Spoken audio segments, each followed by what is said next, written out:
નમસ્તે વિદ્યાર્થી મિત્રો, કેમ છો? બધા મજામાં ને? તો આપણે લાસ્ટ લેક્ચરમાં ચેપ્ટર નંબર 2 બહુપદીઓથી આપણે ચાલુ કર્યું. તો હવે જો આપણે આગળ વધીએ તો લાસ્ટ ટાઈમ આપણે બહુપદીના પ્રકાર બે રીતે પાડ્યા હતા. એક તો પદને આધારે અને બીજું ચલની ઘાતને આધારે. તો હવે એના જે આપણે પ્રકાર જોયા હતા એ આપણે થોડુંક વિસ્તૃત જોઈએ. તો પહેલાં અહીં લખીએ કે બહુઓના પ્રકાર. તો એમાં પહેલો પદ કોની આધારે પાડશું? પદને આધારે. કેને આધારે? પદને આધારે. તો એમાં પહેલું શું આવશે? એક પદી બહુપદી. તો કે જે બહુપદીમાં એક જ પદ હોય તેને શું કહેવાય? તો કે એક પદી બહુપદી કહે છે. એટલે કે જે બહુપદીમાં ખાલી એક જ પદ હોય તેને શું કહેવાય? એક પદી બહુપદી. દાખલા તરીકે એક્ઝામ્પલ આપો, 8x². પછી આ પહેલું એક્ઝામ્પલ. બીજું એક્ઝામ્પલ આપું તો -7y10 અને બહુપદી આ કેવું છે? તો કે એક પદી, એક જ પદ આપ્યું છે. રેડી? જો હું અહીં 10ની માઇનસ ઘાત કરી નાખું તો એક પદી બહુપદી ન કહેવાય. શું કામ ન કહેવાય? કારણ કે એ બહુપદી જ નથી. તેનો પ્રકાર પાડીને શું કામનું? રેડી? હાલો, એના પછી આગળ વધીએ. સેકન્ડ શું આવશે? દ્વિપદી બહુપદી. તો કે જે બહુપદીમાં બે પદ હોય તેને શું કહેવાય? તેને શું કહેશું આપણે? દ્વિપદી બહુપદી કહે છે. કેવી બહુપદી કહે છે? દ્વિપદી. હાલો, એના એક્ઝામ્પલ લખીએ. પહેલું એક્ઝામ્પલ 7x-3. કેટલા પદ છે? 2. બીજું એક્ઝામ્પલ લખવું હોય તો -3y² + 4y. તો કેટલા પદ છે? 2 પદ છે. પહેલું પદ ને બીજું પદ, તો આને દ્વિપદી કહેવાય. રેડી? એના પછી ત્રીજો પ્રકાર કયો હતો? તો કે ત્રિપદી બહુપદી. ત્રિપદી બહુપદી કોને કહેવાય? તો કે જે બહુપદીમાં કેટલા પદ હોય? તો કે 3 પદ હોય. તેને શું કહેવાય? કે ત્રિપદી બહુપદી કહે છે. રેડી? હાલો, એના એક્ઝામ્પલ લખી નાખીએ એટલે ખબર પડી જાય. પહેલું એક્ઝામ્પલ 8x² - 3x + 4. રેડી? એવી જ રીતે જો બીજું એક્ઝામ્પલ લખવું હોય -8y3 y10 + 4. તો આ પણ ત્રિપદીનું ઉદાહરણ છે. રેડી? જ્યારે આપણે પદને આધારે પ્રકાર પાડતા હોય ત્યારે ચલની ઘાત કેટલી છે એને કાંઈ લેવા દેવા નથી. ચલની ઘાત ભલે ને ગમે એટલી હોય, આપણે તો ખાલી શું જોવાનું છે? તો કે કેટલા પદ છે એ એના આપણે જોવાના છે. એટલે આપણને ખબર પડી જાય કે કેટલા એકપદી છે, દ્વિપદી છે કે ત્રિપદી. અને જો એના કરતાં વધારે પદ હોય 3 પદ કરતાં, તો એને આપણે બહુપદીઓ કહી દઈએ. શું કહી દઈએ? તો કે બહુપદીઓ. રેડી? હાલ, હવે આગળ વધીએ તો એના પછી બીજો કેના આધારે પ્રકાર પડતા હતા? ચલની ઘાતને આધારે. રેડી? તો ચલની ઘાતને આધારે આપણે બહુપદીના પ્રકાર પડતા હતા. એમાં આપણો પહેલો પ્રકાર છે કે સુરેખ બહુપદી. હાલો, સુરેખ બહુપદી કોને કહેવાય? તો કે જે બહુપદીમાં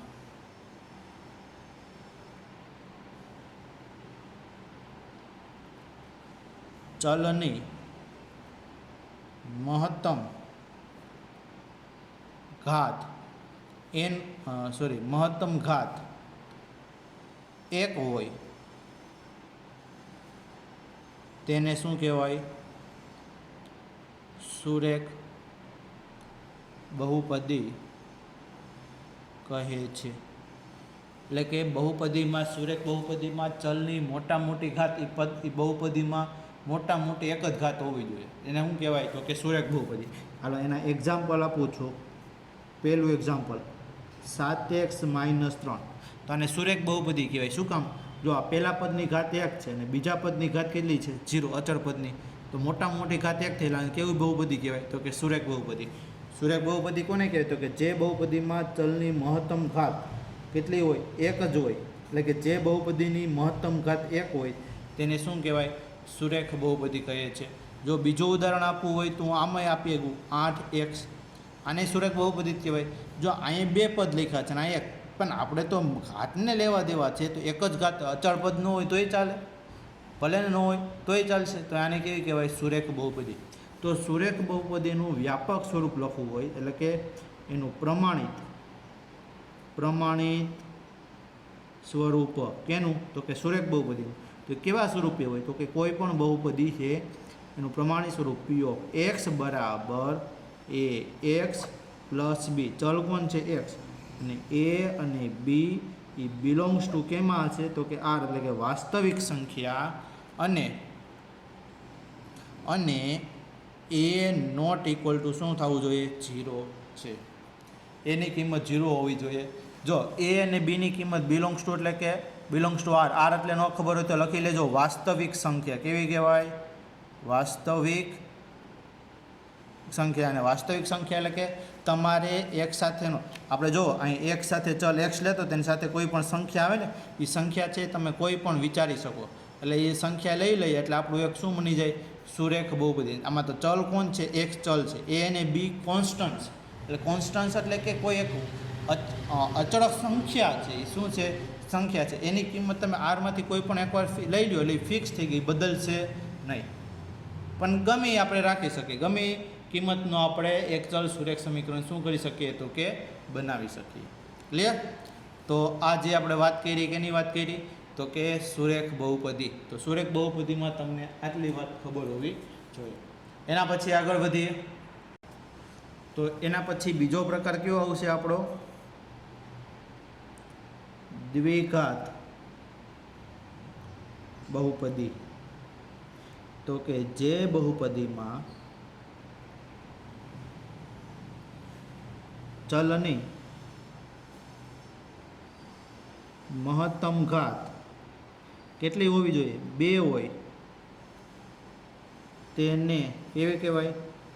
તો કે દ્વિઘાત બહુપદી કહે છે. રેડી? એક્ઝામ્પલ આપીએ. તો પહેલું example 8x² plus 3x plus 4. બીજું ઉદાહરણ આપું તો 8x² માઇનસ 4. આ બે કેના ઉદાહરણ છે? દ્વિઘાત બહુપદીના ઉદાહરણ છે. જે ત્રીજું ઉદાહરણ આપું તો 7y². આ પણ દ્વિઘાત બહુપદી કહેવાય. શું કામ? તો કે આપણે આ બહુપદીમાં 3 પદ છે, પદ નથી જોવાના. આ ચલની મોટા મોટી ઘાત કેટલી છે? તો કે 2. તો આ દ્વિઘાત બહુપદી. આમાં ચલની મોટા મોટી 2 ઘાત છે. આ છે તો આને કહેવાય. આમાં છે તો કે આ, તો કે આને દ્વિઘાત બહુપદી કહેવાય. આથી એનું પ્રમાણિત સ્વરૂપ લખીએ. કેવા સ્વરૂપે હોય કોઈ પણ દ્વિઘાત બહુપદી? તો કે પ્રમાણિત સ્વરૂપ અથવા એનું વ્યાપક સ્વરૂપ કેવું હોય તોય પણ ચાલે. કે p of x બરાબર ax, એટલે કે પહેલા પદમાં ચલનો વર્ગ હોય, પછી ઘાત ઘટતી જાય bx હોય અને છેલ્લે અચળ પદ હોય. આટલા કુલ જો દ્વિઘાત બહુપદી હોય તો આ 3 પદ હોઈ શકે કોઈ પણ બહુપદીમાં. કા ખાલી ax² વાળું પદ હોય જે આ છે, બરાબર? એના સિવાય ખાલી 2 પદવાળું હોય. આ x² વાળું હોય ને અચળ પદવાળું હોય, કા એક ચલવાળું હોય અને એક આ 3 પદ હોય. એટલે કે 3 પદ આપણે વિચારી શકીએ.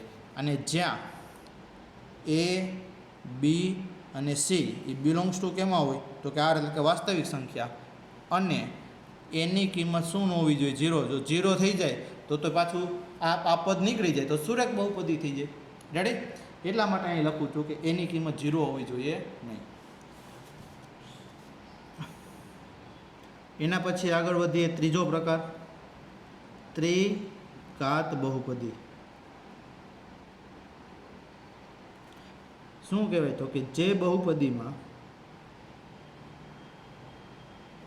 ચલની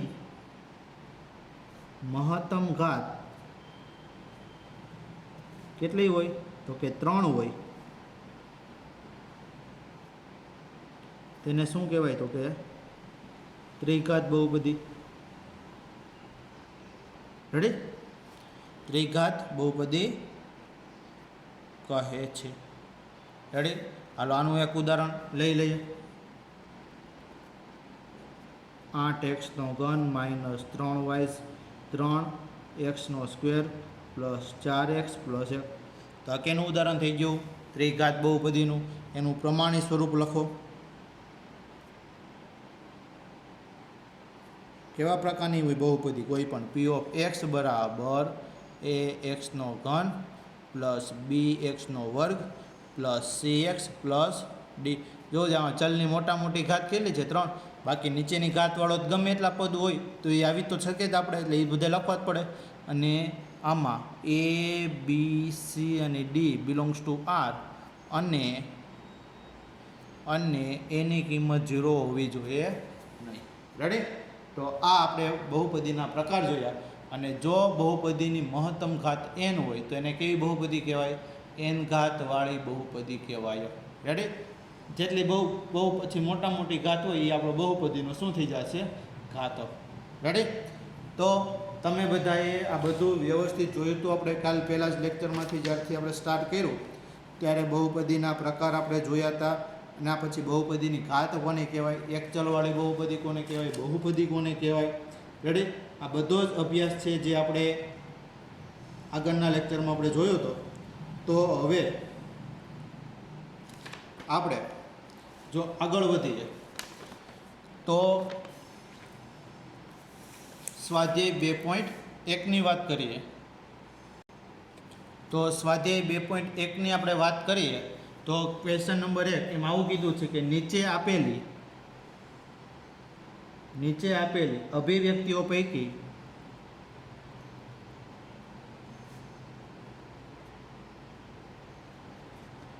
કઈ બહુપદી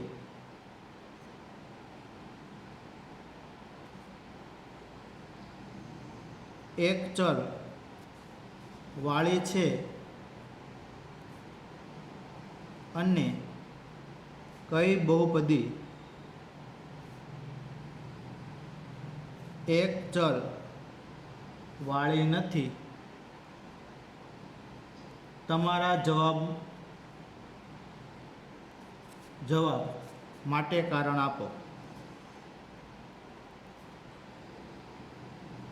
રેડી? તમને એમ કીધું છે કે સ્વાધ્યાય 2.1નો પહેલો પ્રશ્ન લઈએ તો તમને એવું કીધું છે કે નીચેનામાંથી કઈ બહુપદી છે એ એક ચલવાળી છે અને કઈ બહુપદી છે એ એક ચલવાળી નથી. તેને આપણે શું આપવાના છે? કારણ સહિત જવાબ આપવાના છે. તો પહેલો જ પ્રશ્ન લઈએ. એમાં રકમ લઈએ કે 4x² - 3x + 7. સૌથી પહેલાં આપણે એવું નક્કી કરીએ કે બહુપદી છે કે નહીં. જો એ બહુપદી હોય તો પછી આપણે નક્કી કરાય કે એક ચલવાળી છે કે બે ચલવાળી. તો બહુપદી કોને કહેવાય? તો કે જે બહુપદીમાં ચલની ઘાત છે એ કેવી હોવી જોઈએ? પૂર્ણ સંખ્યા હોવી જોઈએ. હાલો જોજે. પહેલા પદની ઘાત કેટલી છે? 2. બીજા પદની ઘાત કેટલી છે? 1. અને ત્રીજા પદની ઘાત કેટલી છે? 0. Very good. ધન પૂર્ણાંક સંખ્યા મેળવી. હાલો બહુપદી કહેવાય.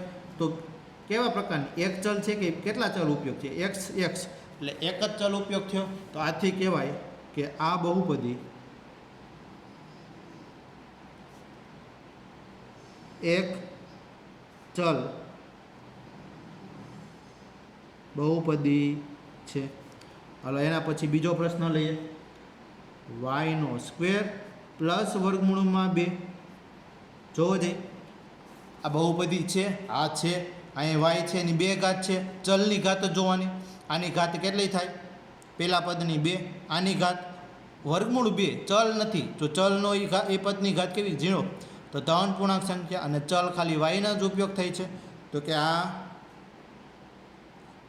બહુપદી કેવી છે, એક ચલ બહુપદી છે. હાલો એના પછી ત્રીજો પ્રશ્ન લઈએ. તો ત્રીજો પ્રશ્ન આમ આપ્યો છે 3 વર્ગમૂળમાં ટી પ્લસ ટી વર્ગમૂળમાં 2. હાલો જે જોવો છે અહીંયા પહેલા પદની ઘાત કેટલી ગણાય, વર્ગમૂળ ટી છે, ટી વર્ગમૂળમાં આપ્યો છે, કેટલી ઘાત ગણાય 1/2, અને અહીં વર્ગમૂળ 2 આપ્યું છે અને અહીં ટી છે એ વર્ગમૂળમાં નથી એમ છે એટલે કેટલી ઘાત ગણાય 1, એટલે કે બીજા પદની ઘાત કેટલી છે 1. હવે જોવો જી બધાય પદની ઘાત છે ચલની ઘાત ધન પૂર્ણાંક સંખ્યામાં હોવી જોઈએ. જોવો જી પહેલા પદમાં ઘાત કેવી છે 1/2 અને પૂર્ણાંક સંખ્યા કહેવાય નહીં, સમય સંખ્યા કહેવાય. તો આ તો બહુપદી જ નથી, બહુપદી હોય તો આપણે એને એક ચલ બહુપદી, બે ચલ બહુપદી કહેવાય. તો આથી કહી ના કહેવાય કે આ બહુપદી નથી. રેડી, આ બહુપદી જ નથી. ક્લિયર. એના પછી ક્વેશ્ચન નંબર 4 જો y પ્લસ 2/y. જોવો જઈ મારે આને છેદમાંથી કોઈ દી y ન હોવો જોઈએ, y છેદમાં હોય તેને અંશમાં જવા દેવો હોય તો y પ્લસ 2, yની અહીં 1 ઘાત હોય તો અંશમાં જાય તો yની કેવી થઈ જાય આ રીતની, yની -1 ઘાત થઈ જાય. હવે પહેલા પદની ઘાત જોવો તો કાંઈ ન હોય તો કેટલી 1, બીજા પદની ઘાત -1 છે. તો જોવો જે આને બહુપદી કહેવાય ન કહેવાય, કારણ કે ભાત માઇનસમાં ન હોવી જોઈએ, એટલે કે આ બહુપદી નથી. આને પણ બહુપદી નથી એમ કહી શકાય. રેડી. એના પછી આગળ વધીએ. છેલ્લો દાખલો x ની 10 ઘાત પ્લસ y ની 3 ઘાત પ્લસ t ની 50 ઘાત. હાલો પહેલાં તો બહુપદી છે કે નહીં કીધું, અહીંયા 10 થાય પહેલા પદની, બીજા પદની 3 ને ત્રીજા પદની 50. રેડી ને.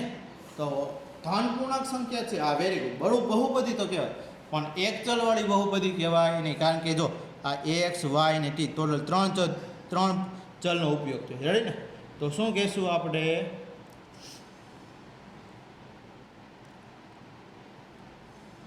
તો કે આ બહુપદી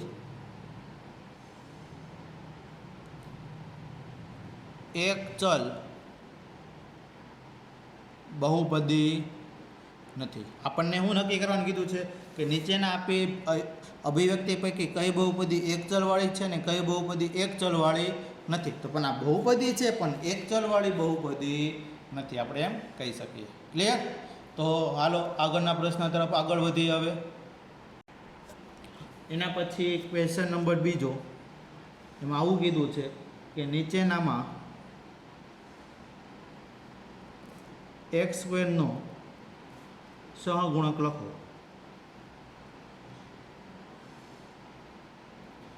એમાં પહેલો જ પ્રશ્ન આવો કીધો છે કે 2 પ્લસ x² પ્લસ x. તો કેનો સહગુણક લખવાનો છે, x² નો. x² પદ ક્યાં છે, અહીં છે ને. તો અહીં જોવો જોઈએ, અહીં x² નો સહગુણક. જો x² સાથે કાંઈ ન હોય તો અહીં ગુણાકારમાં, તો ગુણાકારમાં કોણ હોય, ગુણાકાર માટે તટસ્થ ઘટક 1 છે, એટલે સહગુણક કેટલો છે 1 છે. એના પછી બીજો પ્રશ્ન લઈએ તો 2 - x² પ્લસ x². તો લખો જોઈએ x² નો સહગુણક કેટલો થશે, x² સાથે કાંઈ ન હોય કેટલો 1, પણ નિશાની કેવી છે માઇનસ, એટલે શું થશે -1 છે. એના પછી ત્રીજું π/2 x² પ્લસ x. હાલો નક્કી કરો x² નો સહગુણક. હાલો x² વાળું પદ જો આ x² કે આ x² વાળું પહેલું પદ, એના સાથે ગુણાકારમાં કોણ છે π/2. π/2 અહીં લખી નાખો, π/2 છે. એના પછી ચોથો દાખલો લઈએ, વર્ગમૂળ 2x - x. જોજે x² નો સહગુણક. x² વાળું પદ જ નથી સાહેબ, તો પદ ન હોય એક્સ સ્ક્વેરવાળું તો એનો સહગુણક પણ કાંઈ ન હોય, કારણ કે એક્સ સ્ક્વેરનો સહગુણક ત્યારે કેવો હોય? 0, કારણ કે 0ને કોઈ પણ સાથે ગુણાકાર કરો તો 0, એટલે એક્સ સ્ક્વેરનો સહગુણક કેટલો હશે ત્યાં? જો એ પદ જ ન હોય તો 0 હશે. રેડી?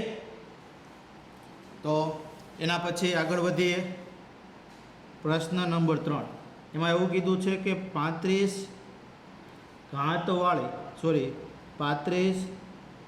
ઘાતાંકવાળી દ્વિપદીનું અને 100 ઘાતાંકવાળી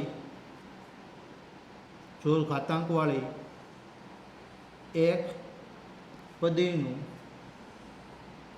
એક ઉદાહરણ આપો. કેનું ઉદાહરણ આપવાનું કીધું છે? કે એક ઉદાહરણ એવું આપવાનું છે કે જેની 35 ઘાત હોય અને કેટલા પદ હોય? 2 પદ હોય. અને બીજું ઉદાહરણ એવું કીધું છે કે જેની 100 ઘાતવાળી એક પદીનું એક ઉદાહરણ આપો. પહેલું છે પહેલા પ્રશ્નનો 35 ઘાતવાળી દ્વિપદી 2 પદ બનાવવાના છે અને કોઈ પણ બહુપદીની ઘાત કેમ કોઈ ગણાય? તો કે બહુપદીની મહત્તમ ઘાત. તો મહત્તમ ઘાત આપણે એક કેટલી લેવી પડે? 35 લેવી પડે. તો લખી નાખો 5xની કેટલી ઘાત કરી નાખશો? 35. હવે બીજું પદ એવું વિચારો કે જે xની 35 ઘાત કરતાં નાની હોય. 2 પદ તો લખાય, એક પદ તો આપણું 35 વાળું ફિક્સ થઈ ગયું. રેડી ને? તો હજી 35 ઘાતવાળી બહુપદી થાય. હવે બીજું પદ -3xની કોઈ પણ ઘાત લખી નાખો, 8 લખી નાખો, 3 લખી નાખો, 8. x વાળું પદ ન લખો તો હાલ, 2 પદ બની ગયા. તો 35 ઘાતવાળી દ્વિપદીનું ઉદાહરણ થઈ ગયું. હાલો, જે આવી રીતનું તમારે બીજું ઉદાહરણ તમારી જાતે લખવાનું છે. અને હજી એક પ્રશ્ન પૂછ્યો છે કે 100 ઘાતાંકવાળી એક પદી, એક જ પદ હોવું જોઈએ અને ચલની મહત્તમ ઘાત 100 હોવી જોઈએ. તો કે લખી નાખો કોઈ પણ ઉદાહરણ. 8xની કેટલી ઘાત કરી નાખશો? 100. એક પદ બની ગયું અને મહત્તમ ઘાત 100 થઈ ગઈ. તો આને કેવી કહેવાય? તો કે 100 ઘાતવાળી એક પદીનું ઉદાહરણ. રેડી?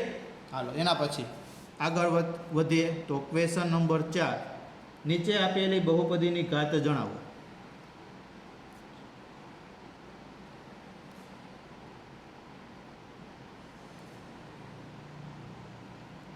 ઓની ઘાત જણાવો, આવું તમને કીધું છે.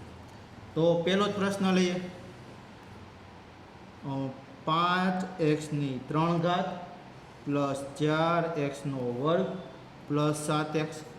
હાલો, કેટલી ઘાત થશે આ બહુપદીને? પહેલા બહુપદીની ઘાત કયો છે? હાલો જી, મહત્તમ ઘાત કેટલી છે? આની 3, 2, 1. તો મહત્તમ ઘાત 3. તો બહુપદીની ઘાત કેટલી થાય? 3. લખી નાખો ડાયરેક્ટ. બીજો પ્રશ્ન લઈએ. 4 - y². હાલો, નક્કી કરો મહત્તમ ઘાત કેટલી છે? 2. Very good. ત્રીજો પ્રશ્ન લઈ લ્યો. 5t - √7. જો જે મહત્તમ ઘાત કેટલી છે? tની કાંઈ ન હોય તે, એટલે ઘાત કેટલી થશે આમાં? એક ઘાત બહુપદી, એટલે કે સુરેખ બહુપદી. અને એના પછી ચોથો લઈ લઈએ 3. એ કોઈ બહુપદી ચલ જ નથી, ચલ ન એટલે એવી બહુપદીની ઘાત કેવી? અચળ પદ. અચળ પદની ઘાત કેવી ગણાય? 0. રેડી? એના પછી ક્વેશ્ચન નંબર 5 છેલ્લો. નીચે આપેલી